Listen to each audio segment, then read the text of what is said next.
கர்த்தருக்கு ஸ்தோத்திரம். இன்றைய நற்செய்தி கர்த்தருக்கு விரோதியாய் இராதீங்கள். மத்தேயு சுவிசேஷம் 12வது அதிகாரம் 30வது வசனம்.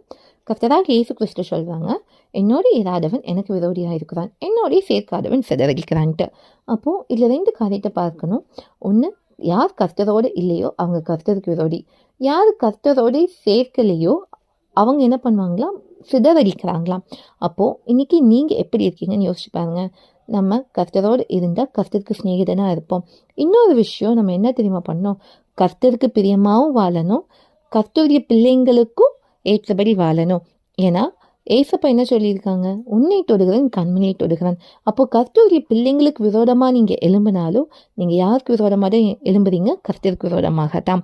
அதனால எல்லா மனுஷரையும் நேசிங்க, கர்த்தரால் உருவாக்கப்பட்ட ஜனங்களை சிநேகிங்க, கர்த்தருக்கு பிரியமாக இருப்பீங்க. அதனால் கர்த்தரோடு வாழுங்க, கர்த்தர் படைத்த மனுஷங்களையும் சிநேகிங்க. இதுவே இன்றைய நற்செய்தி. தேவனுக்கு வழி உண்டாகட்டும்.